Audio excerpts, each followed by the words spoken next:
Well, good evening, everyone. We are going to open this evening with the singing of hymn 305. And it's When Shall the Voice of Singing? And afterwards, please remain standing for a word of prayer.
Dear God, our Father in heaven, we thank you for this day that you have blessed us with. We're thankful for the time that we have this week to be together, be around your word,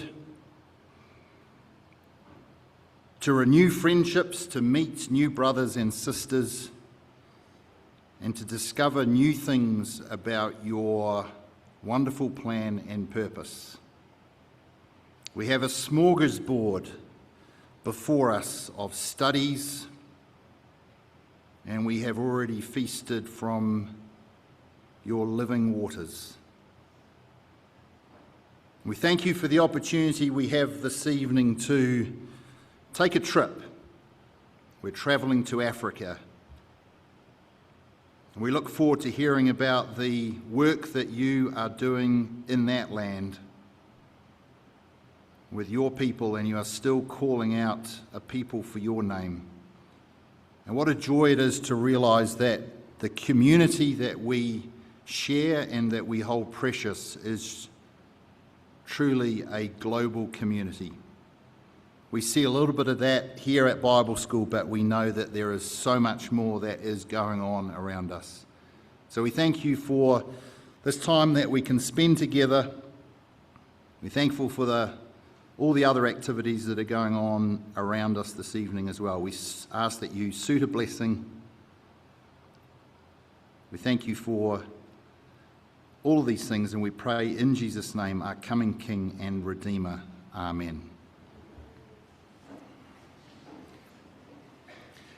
Well, good evening, everyone. I should introduce myself. My name is Nick, and I'm from New Zealand, or as we say, Netherland. And I am your MC for the week. So we're actually going to be in here for most of the week, and we've got a really kind of diverse program. So that's we're looking forward to that. Now, I do remember that last time I was asked to preside for the evening studies, it was a couple of years ago. None of you actually understood me. So I've slowed down a bit, and I'm enunciating my words. And I'd like to thank Brother Bryan, actually, because Brother Bryan, I don't know if it was on purpose, I think it was. He probably knew I was presiding tonight. He knew that no one can follow me or followed me last time. So you might have noticed that he actually got Floyd from New Zealand to pray this morning, and then he got Alan from New Zealand to read. So hopefully you've had a little bit of a chance to get used to the New Zealand accent. Some of you have asked me before, what's the difference between the New Zealand accent and the Australian accent? And for those of you that weren't here last time, New Zealand basically kills vowels. So we just don't use vows. And some of you will ask, well, what do you do with the vows? Well, we ship them off to Australia, and they use them over there. And you might have noticed that this morning, and I checked with Alan when he was doing the reading, but he was happy to do the reading so long as it wasn't names. But the reading he had this morning, it had Mephibosheth and Ishbosheth and a few other things in there. So you get used to the kind of the killing of the vows through that. So you'll get used to my accent through the week, and hopefully by the end of it you will. And I'm also, some of you will remember that we sang hymn 410 last time I was here, we were here, and hopefully we'll get to sing that this. But I announced, for those of you that weren't here, I announced it as hymn 410. And it's actually Lord Keep Us Safe this night. But the only person singing 410 was me and the pianist, because you guys had all turned to hymn 14. So it's just what we do in New Zealand. We kind of do things a bit different. But this evening we're in for a bit of a treat. So Bryan and Kaylee, they went this time a year ago, they went on a trip to Africa. And I was talking to Bryan earlier today about the trip and what they got up to. And I don't want to spoil any surprises, but this evening is a bit of a diary and an explanation of what they did, who they met, and all the wonderful things that they saw on the other side of the planet. So without further ado, we'll invite Bryan to set up his computer, and we've got photos and we've got stories and we've got a whole bunch of fun things. So please give your attention this evening to, and it's a trip through Africa, and it's actually Tanzania, isn't it? Yeah. Perfect. Thank you.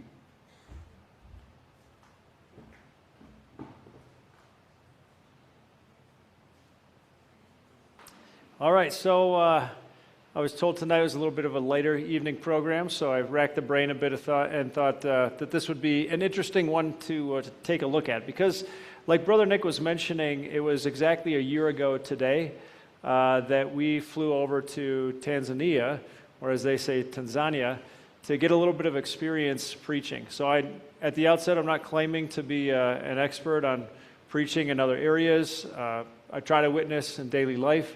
It's been something that we've wanted to do for a bit of time, but we ended up getting married pretty young, having kids pretty young, and thought, at some point in the future, we'd like to do this. And it was a few years back that Pete and Beck Owen, who are good friends of ours from the UK, we were spending some time with them at a Bible school, and they said, hey, I know the Link brother in Tanzania. We've always wanted to do some preaching. Why don't we put it in the diary, as he said. So I said, all right, when do you want to do it? So he said, maybe a few years out. So he penciled it in, and a few years came, and that was last year, this Monday. We were flying over to Amsterdam to meet up with them, and to then fly south down to Tanzania. And so my goal this evening is just to share a bit of what we learned, and hopefully to create a bit of a connection for all of us here, because as Brother Nick mentioned in his opening prayer, it really is amazing how much of a global community we have, and how much God has blessed us, and how he continues to call, even in these last days, in all parts of the world, which really was the commission that was given to the apostles, and that was handed down as well to us. And so with that being the case, I'll share a bit of what this looks like. So I don't know how many people know where Tanzania is. If your geography skills are anything like mine, probably not the greatest. So I thought maybe we'd start with a map to just show where Tanzania is. And it's this country down here in Africa. It took a little over 30 hours on the plane between different trips to get down there. And it's interesting because we had a pretty full itinerary scheduled for us.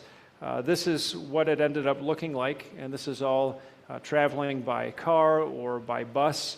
And so what I plan to do is walk through each of these different areas and introduce you to the locations, to some of the brothers and sisters, and to share some of the stories that we found really impactful.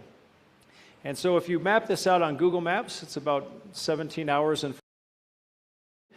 and I'll touch on that a little bit later as to, what I learned from spending some time on the road traveling.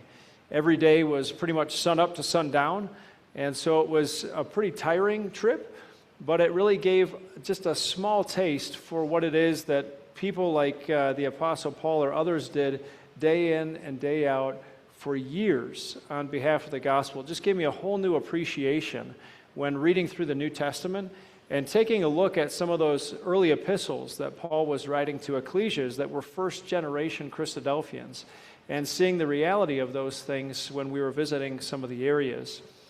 You may see it on the top of this map, Lake Victoria. Lake Victoria is actually the second largest freshwater lake by surface area.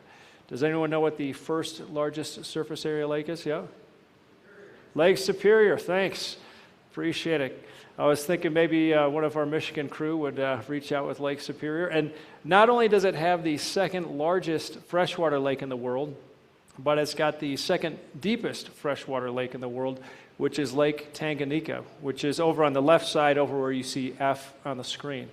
So despite there being all this fresh water, it's still a very arid climate, very arid environment that it's almost like going back in time 100 years when you go over there and you see what type of infrastructure does or doesn't exist. And even though there's a lot of freshwater lakes, there's actually not a good idea to go swimming. They have the Nile crocodiles over there, and the biggest one that was recorded is 20 feet long and 2,000 pounds. And they tend to make a habit of eating people, from what I was reading. Oh, okay. Yeah, sounds good. So just a little bit of Christadelphians by the numbers. Does anyone know which country in the world has the most Christadelphians? Mozambique. Yes, I heard it.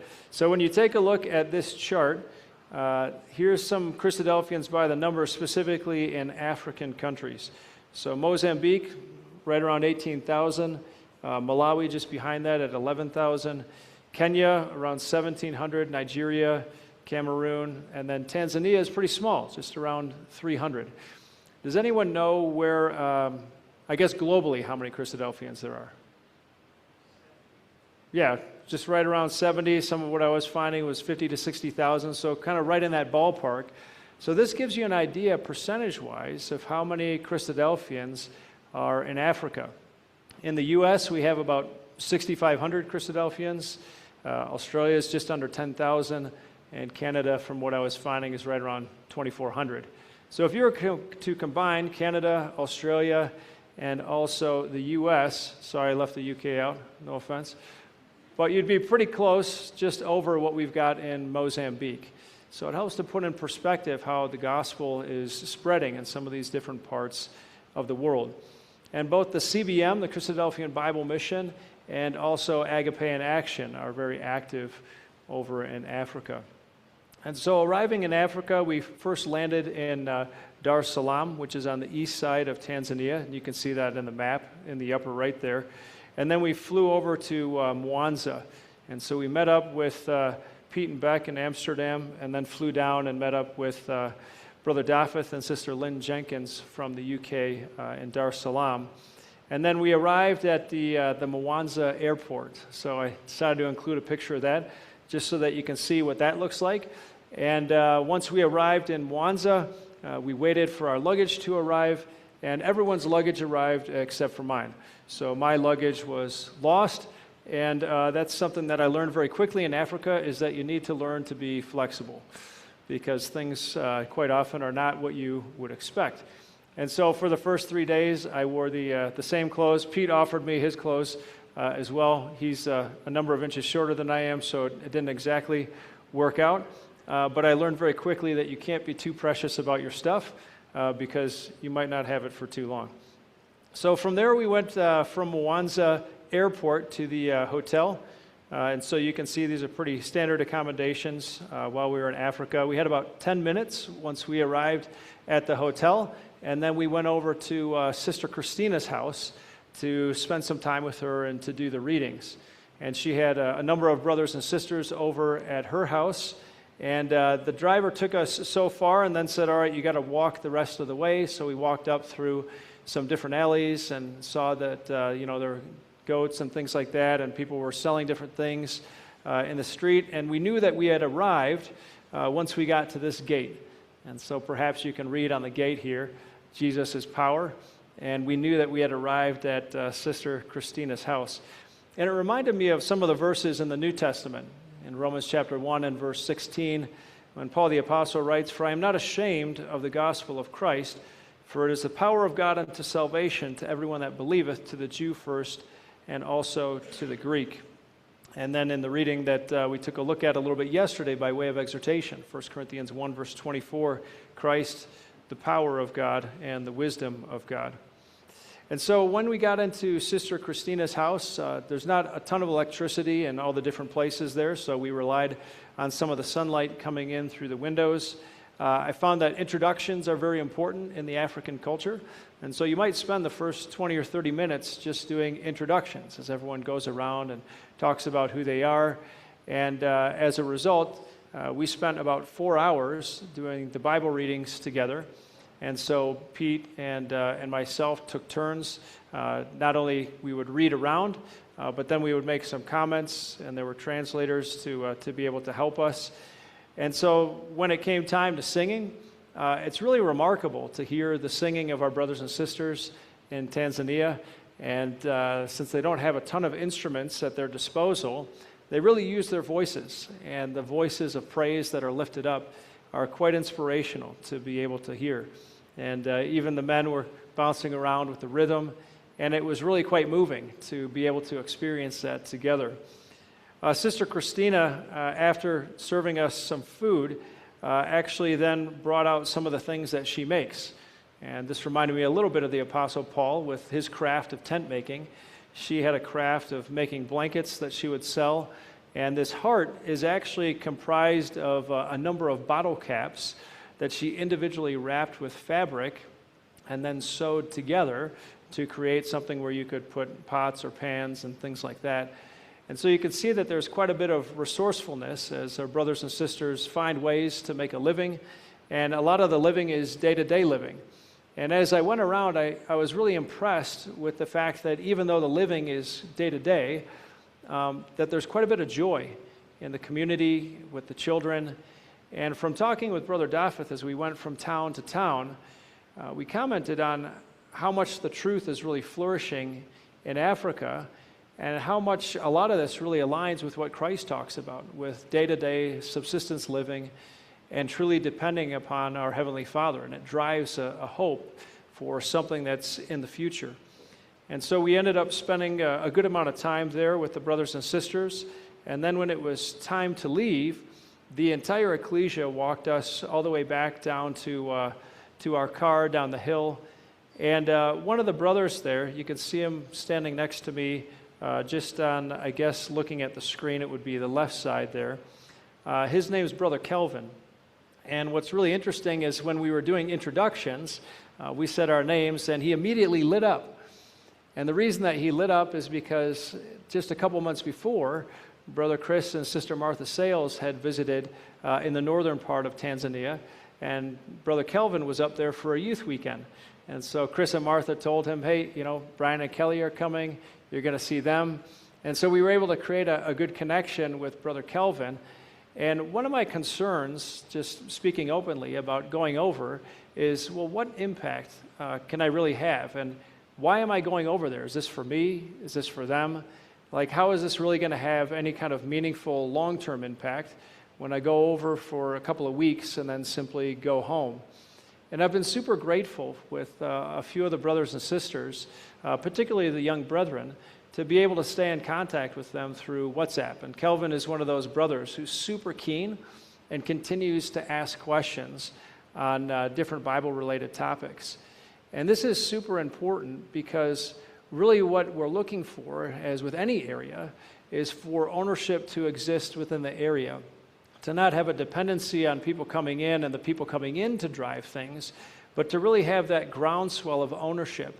And so having some of these younger brethren to help really lead the future generation and to grow the truth in that area is super important. And I see Brother Kelvin as one of those brothers who continues to stay quite involved and is very keen in the scriptures. Later that evening, we returned to the hotel, and we were met on the far right by Brother Jonathan, and he would serve as our translator for most of the time. Now, we learned when we got there that Brother Jonathan had been on a number of buses over the last couple days. His trip was delayed because the buses kept breaking down. And because Brother Jonathan didn't have a lot of money at his disposal, in fact, no money, he was looking to arrive where we were, and then he would get some CBM funds for food and so on. He had actually gone the last 2 days without food and sleeping very little. And so he was super overjoyed to see the group, not only because of the opportunity to then be able to eat, but because of how much he loved the truth and how committed he was to being able to continue to spread the gospel message. On the left is Brother Emmanuel. So his English skills are not very good at all, but he's super passionate about the truth, and he's almost like a father figure over for the community there in Tanzania. And he and Jonathan traveled with us for the duration of the trip over there. And so we were able to enjoy a nice meal together of tilapia. And so the tilapia almost looks like it's going to swim off the plate. And it was actually some of the best fish that I've ever had. It was like straight out of Lake Victoria there. But initial appearance was like, wait a minute, looks rather interesting. And so getting over our own premonitions is an extremely important thing that we knew going into Africa, whether it be some of the food or some of the toilet things that you experience over there. But this was a great meal that we were able to share together. It's also interesting in the evening, just taking a look at the city itself. I just included a couple of pictures here. And there's not a whole lot of people with cars. Some people have bicycles, very few. Some have motorbikes. But a lot of people will walk, and they'll travel miles and miles walking. And so you see a number of people carrying baskets on their head, and it was impressive to me to see how much people could actually put in these baskets, whether it was, their water bottles, all the produce that they were going to sell in the day, and they would literally walk for miles, whether it was a basket or a whole bundle of sticks for being able to have a fire that evening. And you can see as well the picture of the town on the far right. From Mwanza, we ended up heading over to Ginaniga, and this was about a 2.5-hour drive from Mwanza. And when you look at the map, you're like, oh, that's not really that far. But then you're thinking like, oh, these are going to be roads like, what we experience here. And then you realize, no, these are like giant craters and the whole vehicle's moving around, and you're kind of smushed together, because when we first arrived, they said, hey, great, we got a 10-seater van for you. What they really meant is that this van had 6 seats, but you could cram 10 people into it. And so we're all crammed in there, all 10 of us, and the whole thing's shifting around, and you can feel, your hip bones getting compressed and things like that. And so after 2.5 hours of driving, we arrived at the ecclesia there. And the whole group ran out to meet us. There were about 20 brothers and sisters and a bunch of children. And it was really humbling to be able to see the excitement, to be able to see the energy, and to see that the gospel message is continuing to spread even in some of these remote areas. And so what we would do as we traveled to these coordinated ecclesias is we would have an initial arrival, some introductions, which, as I mentioned, are very important in Africa, some type of hymn, some singing together, and then we'd have a series of classes. We would have a lunch that was provided by the CBM, and then we would have additional classes. And really tried to follow the model of what the Lord does of preaching, but also providing some type of sustenance for those who were there to be able to continue listening, to be able to continue participating. And so we held about 6 hours of Bible study, and as you can see, they're not the most comfortable accommodations, but people were super keen to be able to continue to study, to be able to continue to learn. And in this case, because the village was so remote, it wasn't only a single translation that needed to occur from English to Swahili, but then there needed to be an additional translation from Swahili into the local dialect of that remote village. And so we talked about Daniel chapter 2, Daniel chapter 7, and so you can see what the view looked like from inside itself. And then I included a bit of a video just so that you could experience what some of the translation was like. And it's always nice to have videos of other people, so I included some of Brother Pete here. but the sound doesn't seem to be playing. Let's see if I can get it going here.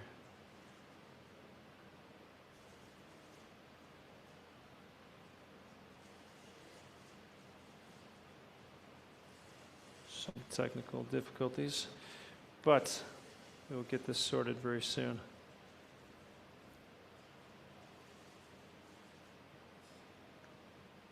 So while that's getting sorted,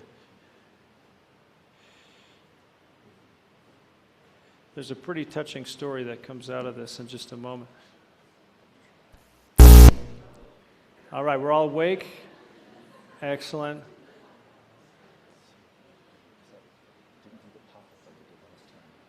Pardon?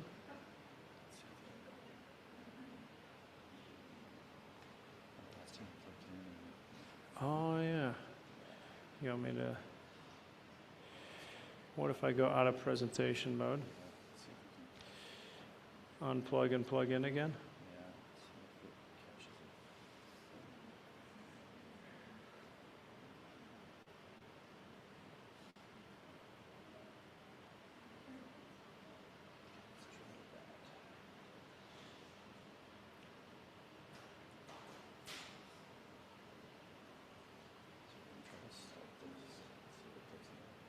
One day, he was sleeping in his bed.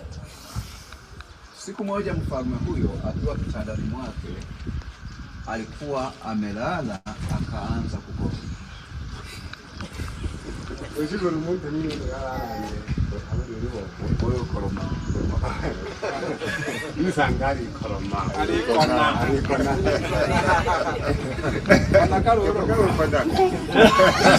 good.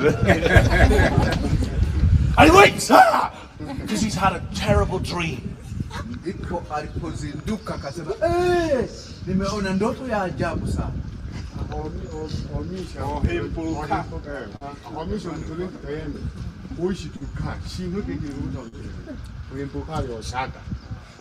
So he says to his wise men, tell me what I dreamt. Kwa hiyo ndipo akawaita watu wenye hekima, akawauliza, niambieni ndoto niliyoota.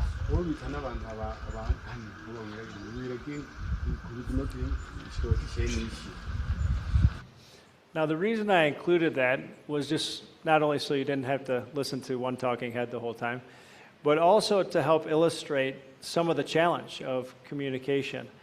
And in this case, with it being a double translation, the amount of material that you can cover and the time that it takes to really be able to cover a story in a meaningful way is rather challenging, and making sure that something doesn't get lost in translation, because you have to speak in fragments. And so you have to think, well, what's something that somebody can pick up and then be able to actually translate? And one of the nice things about having a Christadelphian translator is that they actually believe the same as you, and they know a number of the stories. And so what you could see here with Jonathan doing is he would try to mimic and mirror the same animation that Pete had. And so you could see it being repeated. Some of the challenges that we've had in Africa is when we don't have a Christadelphian translator, what has occurred over time is that the English brother will speak, and then the English translator might reinterpret some of the things doctrinally based on their own understanding. And so the message then gets lost, as it were, in translation. And so it's a really big advantage to have people that are in the region that know the truth and are able to then participate. And what you end up realizing is that these are the mainstays for the ecclesia. The brethren who come from afar are really trying to boost up and support their efforts as they're moving forward and trying to keep the truth moving along.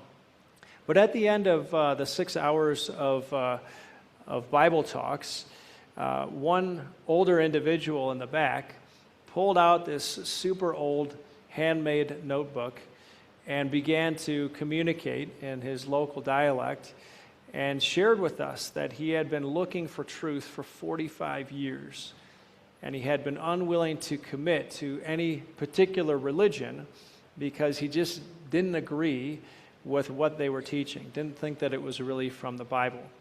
And so he says, I have 6 questions, And he went through each of his questions one by one through translation. And then Brother Pete or Daphith or myself would give an answer. It would get translated back. And you would just see this overwhelming look of relief, a thumbs up and a smile. The next question comes. And we got through all 6 questions, and he said, I'm ready to study to get baptized. And so it was super exciting, because then that meant that, all right, this brother's been looking for 45 years for something that we have on our bookshelves, in our pockets, to be able to get these answers, to be able to talk to people, to be able to understand. And I thought, wow, what a level of commitment, and how that can really humble us and put us to shame at times with that desire to find that pearl of great price and to really sell all and to search for multiple decades. So that was a story that I wanted to share that I found particularly touching from this visit to Ginaniga. One day, And so we also got to spend some time with some of the children. So while the brethren were teaching classes, the sisters had an exciting but also challenging job of teaching the kids and keeping them busy. And so it was a great opportunity. The kids sat for a number of those hours and either hung out with Beck or Kelly or with Lynn. But we also brought a number of things with us that could be shared by the community there. So we were told, like, don't bring individual gifts, because individual gifts to individual people then creates haves and have-nots, and it creates resentment. So we brought things like jump ropes that could be shared by the group, or like a racquetball that they could use to play games. And so Beck and Kel did a lot of jump roping with the kids, and the kids were super joyful. Actually, members of the community that were getting off of school, they'd come along and join in. It was a bit different than what we experience here, of where it's like, oh, I don't know those people, or that's not part of my group. The whole village, different people would come and start to participate and get involved. We also had an opportunity to, play just, really simple games with the kids of throwing a ball back and forth, seeing how many times we could do it before they dropped it. And then they enjoyed, trying to count in English and things like that. So it was fun to not only spend time with the brothers and sisters, but also with some of the young people there. And as this day drew to a close, we got a phone call. So 3 days in, the bag was found. The only problem is that the airport was 2.5 hours away. So that evening was a bit of a long evening, of where we had our driver, our African driver. He drove us to the airport and then back. And so that was a pretty late night of getting back and getting ready for the next day.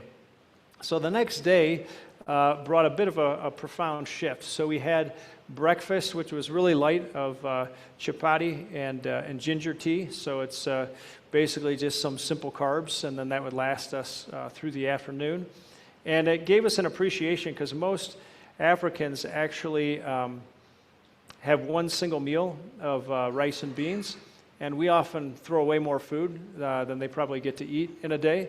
And so what you end up realizing is that food is fuel, and it's very, very valuable. And so we pulled up again to Ginaniga for a second day of classes. And when we arrived, there was an older sister there, and her foot was bound up with a number of bandages, and she was limping pretty badly. And as Beck opened the bandages, because Beck actually has some nursing training as well as Sister Lynn, there was quite a bit of necrotic flesh, and the foot was beginning to actually rot. And it gave us an appreciation for a lot of the medical treatment that's available here at our disposal. And the reality was that even though Beck used some of the first aid supplies that they had, the reality is that this sister was going to lose her foot. There was really nothing further that could be done to try to reverse this.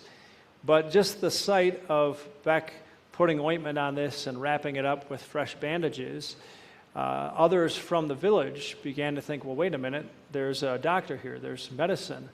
And so then a number of other people began to come, thinking, well, hey, maybe I can get healed from what I have going on. People who were sick, somebody came with cataracts that were completely glazed over their eyes. And it gave us a pretty big feeling of helplessness in terms of really being able to have an impact there, but a small degree of appreciation for what the Lord Jesus Christ would have experienced, who actually could heal people, and how whole towns and villages would come. And this actually ended up delaying us quite a bit from being able to teach the classes that we were looking to teach. And I thought about verses in the New Testament of where Jesus Christ would actually go to teach, but whole villages of people would come, and the disciples would end up getting pretty frustrated. That, look, we're here to teach, these people are getting in the way. But it was really impressive to think about how much compassion Jesus Christ had of when he wasn't eating, when he wasn't nourishing himself, quite often not able to sleep, and he would go up from sun up to sundown to heal as many as were looking to be healed. And quite often it meant that he had to push out his teaching, but he had compassion on the people as sheep without a shepherd. And it was something that I didn't really appreciate until going through this experience as to what the Lord Jesus Christ would have faced pretty much everywhere that he went. So we had a number of other classes. We had classes on the promises to Abraham. Those were kind of the core elements that we covered. We covered Daniel and promises to Abraham with ecclesias that were already a bit more established.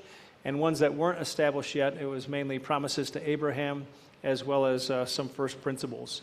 And so here's the ecclesial elders here in Ginaniga, as well as the African sunset for the day.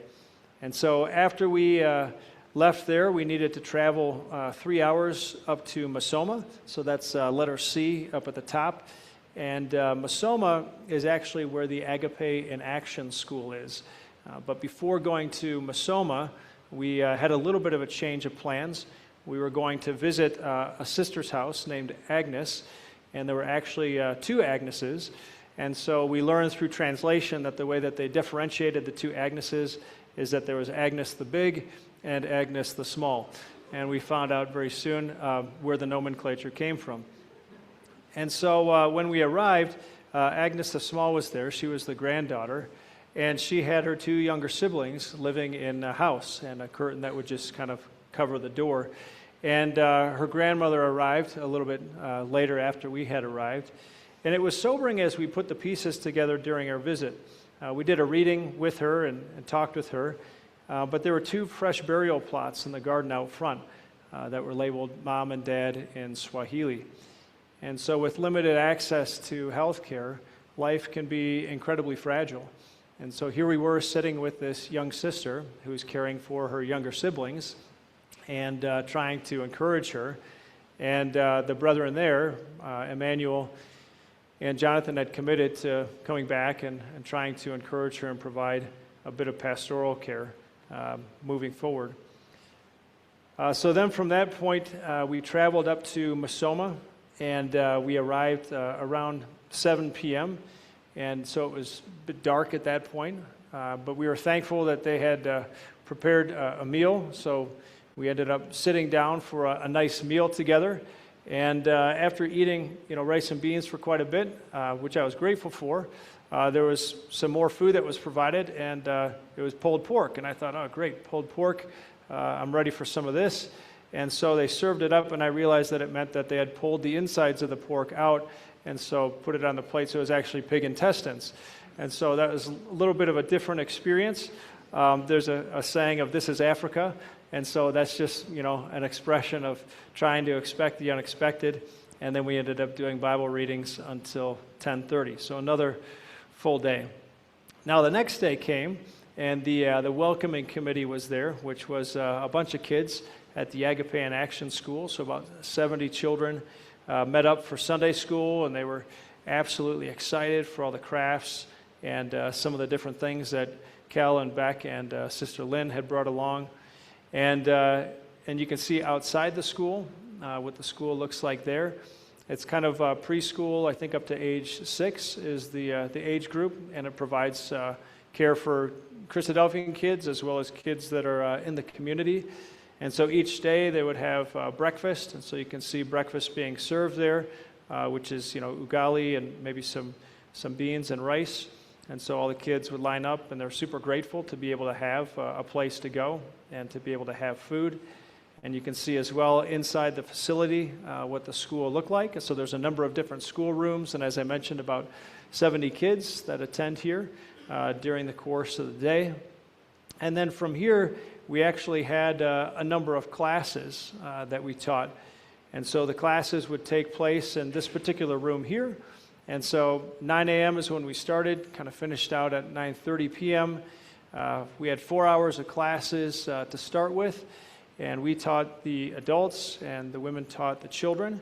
We covered Daniel chapters 1, 3, 5, 6, and Revelation 12. So you can imagine trying to teach Revelation 12 and have it translate into Swahili was interesting. So Brother Dafith taught that one. We left that to the expert. So I went to school off of him. It was pretty exciting to see him walk through that and some of the illustrations. But there were these pretty cool pieces of plastic that you could actually take and use as whiteboard, and they would stick to pretty much any surface that we used over there. And so what we would do to help people follow along is we would write the references. So one person would be speaking, giving the address, and then the next person would have a bit of a cheat sheet that would have the English to Swahili translation for the book of the Bible, and then they would write all the references so that people could follow along and look them up in their Swahili Bibles as the speaker was talking about the different references. Then here's an example of Kel doing some of the kids' classes. So you can see her, and this is Brother Jerry that she's with, getting the kids into it, and they're doing Daniel and Daniel's three friends and the fiery furnace. And so that was definitely a high energy effort that I know by the end of the day, pretty exhausted, but the kids were loving it, and being able to use the colored pencils and the interactive teaching, trying to make the stories come alive. And then also, Sister Lynn did a sister's class with some of the material that she had brought along on the fruit of the Spirit. And so taught alongside Sister Monica. Sister Monica is the one who runs the school there for Agape in Action. And then toward the end of the day, did a hike with a few of the young brethren, passed along an American football so that we could throw around the football and spend some time together. And so next to me is Brother Jerry, Brother Emmanuel, Brother Kelvin, and then on the other side of Kelly is Brother Jackson. And it's been good keeping up with both of them as well as time has progressed. While we were up on top of this rock, Brother Jackson approached me, and he said, "Hey, I've really been working on this First Principles book, and I've been translating it with Brother Emmanuel into Swahili. We're really looking to be able to get some sponsorship to be able to publish this." And so what was cool is I said, well, Brother Dafith is the link brother, so why don't you have a sit down with him and we'll figure out how to make that happen. And so it was really cool to be able to see Brother Emmanuel, Brother Jackson, and Dafith talking through this project, this initiative that they had taken on, and you really get a sense of the ownership in the area of when they're creating their own First Principles notes. They're excited to be able to share them, to pass them out with interested friends. And there's a lot of curiosity with the kids as well as with the brethren there. And it was a really good opportunity to spend time together. We did a Sunday memorial service, and Brother Dafith exhorted on Jeremiah, which is all about the need for authentic worship. And so in the African culture, it's a very demonstrative culture. And so you could really see that this message around being authentic and making sure it wasn't only for appearance sake resonated with the group. And at that point, it was time to say goodbye. So we left the group and began traveling to the next destination.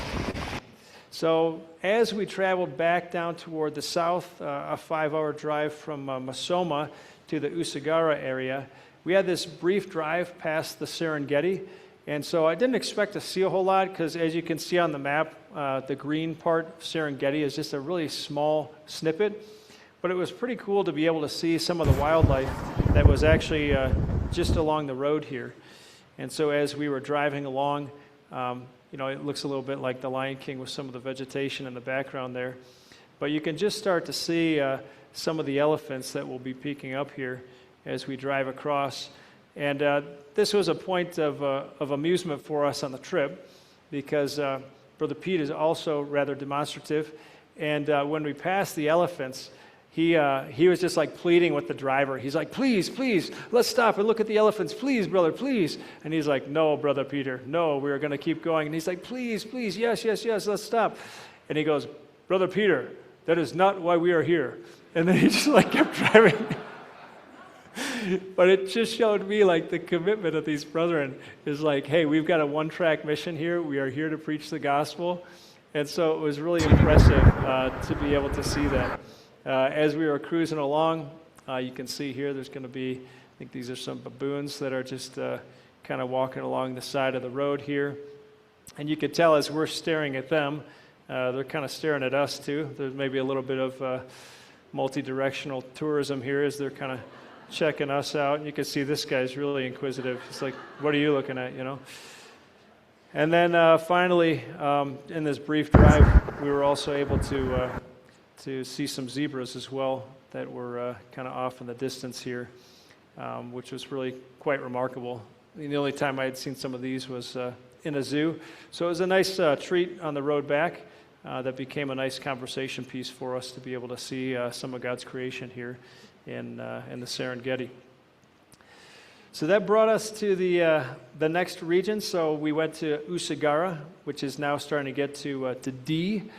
And there was one problem. We arrived at 8 p.m., and there were no hotel rooms. So we had thought, like, hey, if you're going to go stay somewhere, somebody's calling ahead to make sure that there's some rooms available. That's not the deal. You just kind of show up, and you're like, hey, we got a number of people. We're looking for rooms. And so then it became a matter of, you know, going out on a bit of a mission. And with this being Africa, our local brethren set out to find a place. And we landed at the Peace and Love Hotel, is what this one was called. So God provides. We had a little dinner and went to bed for the night. So the next day we went to Usagara and visited the ecclesias there. It's just about 20 members. We didn't spend a ton of time there, but I included this walk just so that you could see what a typical walk looks like. Of, you know, you get to a particular area, you got to walk through some villages, some houses, and then it opened up into this particular area here with the ecclesial location there at Usagara. And so we got to do a bit of a meet and greet with some of the brethren there, check in on them, see how we're doing. Interestingly, our driver, whose name was Chaz, he also, because some of these places were pretty remote, he'd sit in on like hours of classes with us. And it was funny, as we were doing some of these introductions up in Masoma at the school just before this location, he said, I'm Chaz and I'm from the Mwanza Ecclesia. And the guy's like, not Christadelphian at all, but because he was listening to so many classes, he actually started asking a number of questions and said that he was going to follow up afterward because he literally spent days with us, staying in the same hotels, driving us back and forth to the airport, and, you know, captive audience needing to hear multiple classes on the promises to Abraham and so on. So then from there we went to Gita. This is the ecclesial hall at Gita. And we met under a blue tarp in the courtyard of a brother's house. And it was right next to a very vocal goat herd. So the goats were getting kind of hot in this little shed. And there was like this little goat that kept making some noise. And so finally they let the goat out. And it was interesting too because as Brother Pete was talking, so here's another class with Brother Pete giving some classes on the life of Christ. They started shouting out, Mara moja walianza kupiga kelele. Jesus, Son of David, have mercy on us. Bwana Yesu, mwana wa Daudi, uturehemu. The crowd said, be quiet, be quiet. Makutano wakasema, nyamazeni, nyamazeni. They cried louder, Jesus, Son of David, have mercy on us. Wao wakapiga kelele, wakapaza sauti zao. Yesu, mwana wa Daudi, uturehemu. So we read those and, you know, we can appreciate or try to appreciate the magnitude of what's going on in those stories. But Pete went on to talk about the promises that were given in Isaiah, that the deaf will hear, the blind will see, the lame will leap like a deer. And just in front of us was a man, a visiting friend, who had a significant abnormality, a leg abnormality, and a deformity. And he was sitting next to us. We're right in front of Kelly with a makeshift cane. And you could tell that he was in quite a bit of pain. And as Pete was going through these verses, you could see this man's whole body beginning to nod as he thought about the significance of what was being promised there. And Beck and Kel were actually moved to tears, realizing what the kingdom meant to somebody who truly suffers daily. Right next to him was Brother Emmanuel, who's been traveling with us. And Emmanuel buried his face in his hands as Pete was talking because he'd recently lost his second teenage son due to illness. And child mortality is a devastatingly common reality there, and life expectancy really hits 60. But despite the grief that he was facing, his faith was really quite unshakable, and it was impressive to see how he continued to travel with us and to be able to see a number of people that are going through significant trials and how they really, really look to God in those things. We had some lunch. We also saw some of the daily activities. Brick making is pretty common there, so it reminded me of what we read about in Egypt, where they literally will make bricks. So these were mud bricks that were sun-dried, so no kilns. This would have been different than the bricks of Babylon, which were kiln-dried. But because they're only dried in the sun, during the rainy season, the houses get washed out. And so they have to start over, make new bricks, rebuild their houses. And so it's an ever-going and ongoing challenge to try to stay housed. We said goodbye to the brothers and sisters in Gita. So this is Brother Masumba. Still keep up with him a bit as well. And at the end of it, Brother Emmanuel stood up, gave his phone number to every visitor there in Gita and said, if you want to learn the truth, you call me, and I will make sure that I come and share the truth with you. And I thought that was impressive because everywhere that we traveled was the same approach by Emmanuel. He'd be handing out Bibles. He'd be making sure that people were following along, that people weren't getting lost. And so I'll speed things up a bit because we're nearing time. From here, we began the long trek to Kasulu. And so this was going to be a multiple-hour bus ride. So we hopped in these Bajajis and took a little ride in Just arriving at the bus the station. local Bajaji. And you can see what it looks like pulling up here to the bus station. So as we pulled up, people were kind of checking us out, and it's a pretty open bus yard. And from there, we went ahead and loaded onto a bus, and all of the stuff was placed below. And driving was really interesting. I learned very quickly that the biggest vehicle rules the road, and so you can see and hear what that kind of looks like driving in the bus.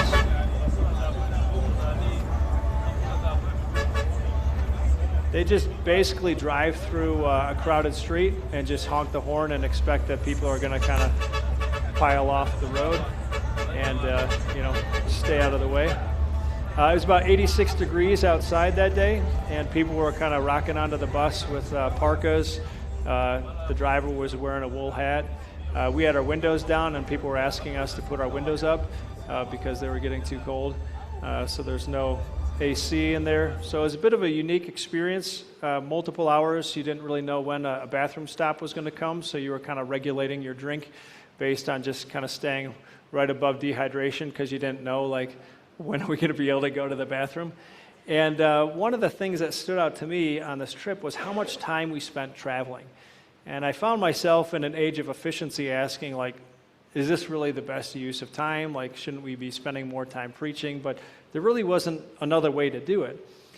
And it made me think about the Apostle Paul of when you just read these throwaway verses in the New Testament about how much time he would spend traveling.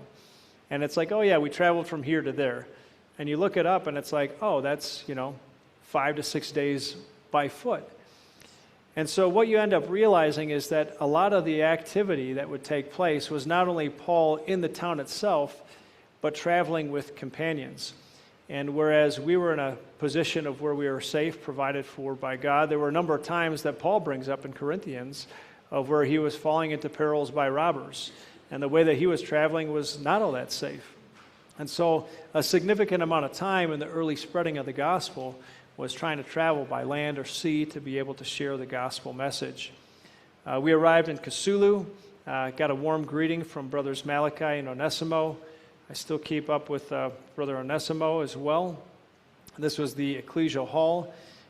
We had to rent some chairs because a number of people were supposed to be coming, and we ended up getting about 50 or 60 people. I found out that Sister Beck is an amazing artist, so she actually drew up for us some visual aids on the fly to be able to give some classes on Daniel and Daniel's image and the connection to the beasts in Daniel chapter 7. So you can see, here's me, and there's some translation happening with Brother Jonathan.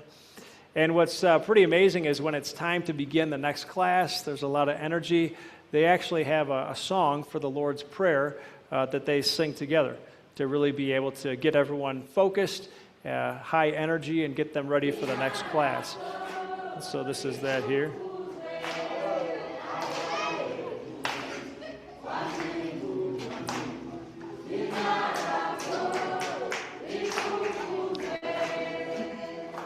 And then Cal and Beck and Lynn did some kids' activities to keep them busy. And then here's a close-up of some of these visual aids. So we did not only Daniel 2 and 7, but a little bit of Daniel 11 and Ezekiel 38 with them. From there, that took us on to our final destination in Kigoma, which entailed a couple of stops. We went to this super remote village in Masambaro. And so this is the building here, kind of looking through the wood slats. And this is the village movie theater. So they took down some of the screens and the projectors, and that's where we ended up teaching. When we pulled up into the town, we had to actually show a registration certificate to be able to operate as a religious entity in Tanzania. Brother Jonathan just had a copy on his phone, which seemed to suffice for the guy that was sitting at the booth. But then a number of minutes into our class, the officers came again, and they're like, look, that wasn't good enough. Thankfully, Brother Emmanuel had like a laminated copy that he pulled out of his backpack to be able to show that, you know, you're authorized to be able to operate as a religion in Tanzania. But we had about 70 people that showed up for class that day, which was pretty cool to see. Covered the promises to Abraham. And very few people own anything in Africa, especially in a village like this, no land. And so it was really amazing to be able to talk with them about the dust and to be able to put the dust in the air and to say that this is what was promised to Abraham. His descendants would be like the dust of the earth, and that he would be given a land that he would inherit, and that this was available to them as well to inherit. And when you don't really have anything and you're talking about an inheritance, it was interesting to see kind of the light bulbs going on for them. So we talked about Abraham, the covenant in Eden. There's really no Christadelphians here. And so this was a follow-up that was going to take place in this remote village. So you can see some of the kids here as well. From there, we visited an ecclesia in Rutale. So they're doing a bit of remodeling there. And then at the end of the day, we enjoyed icy cold Coca-Cola and the readings. That was always an evening refreshment. Coca-Cola here is okay, but it seemed to be like life-giving over there at the end of the day.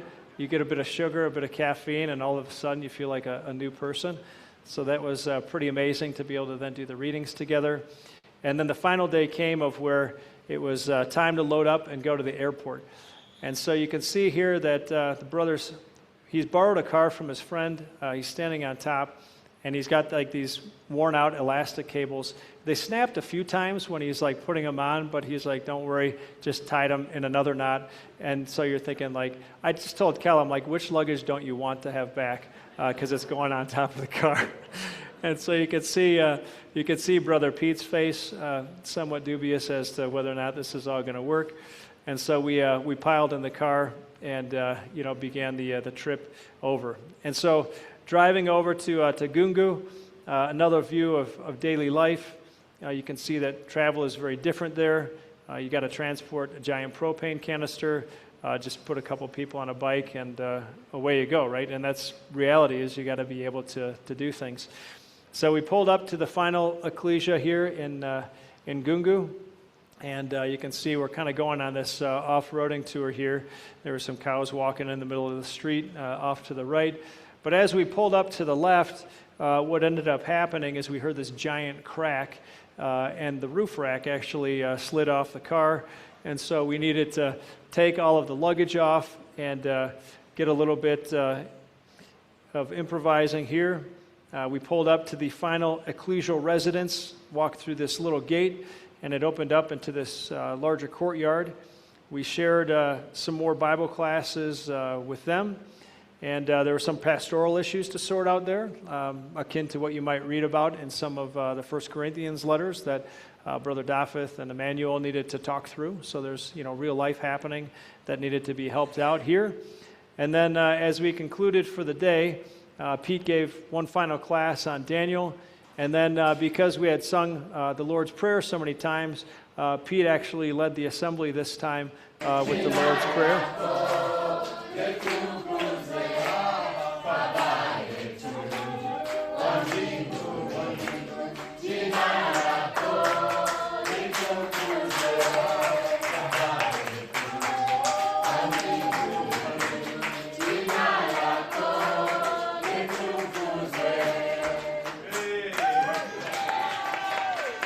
And then from there, it was off to the airport. You can see the boarding gate here, the luggage crew putting things onto the plane. And then some final goodbyes as we climbed onto the plane and began to head home, flying over to Dar es Salaam, and then finally out of Dar es Salaam back home. So just a few reflections as we close. Sorry for going a bit over. Never underestimate the power of supporting others who are leading the effort. I walked away with a huge impression that just going, even if it was for a limited amount of time, was a good shot in the arm for the people that truly are doing the work every single day. And I thought about the Apostle Paul and how much strength he drew from others who would come and visit him and travel alongside with him, and how much that meant to him in 1 Corinthians and in 2 Corinthians, and even mentions it in 2 Timothy as well. So even if you're not somebody who's able to commit a ton of your time to say, like, hey, I can travel for months to somewhere, don't underestimate the power that you have to be able to encourage somebody who is doing that, and to go on a trip or to spend some time doing a bit of preaching, because it really does provide a significant amount of value. And so some lessons for me is that God's Word is still alive today. Preaching is something that we've all been called upon to perform, but it doesn't necessarily require a long trip from home to be able to do it. I know that locally we have some people that have been living in another region within the U.S. to try to help that ecclesia. We have opportunities with CBMA very locally here to be able to contribute. Never underestimate your ability to encourage others, and realize that we're just a part of the process and that God will work through all of us. So don't think that, hey, if I'm going to do something, I have to do everything. Remember the words of Paul that we may plant, somebody else may water, but ultimately it's God who gives the increase. So I just wanted to share a bit of that, put a plug in too for cbma.net at the bottom of the slide here, and appreciate the opportunity to share a little bit of the learnings and the trip from last year.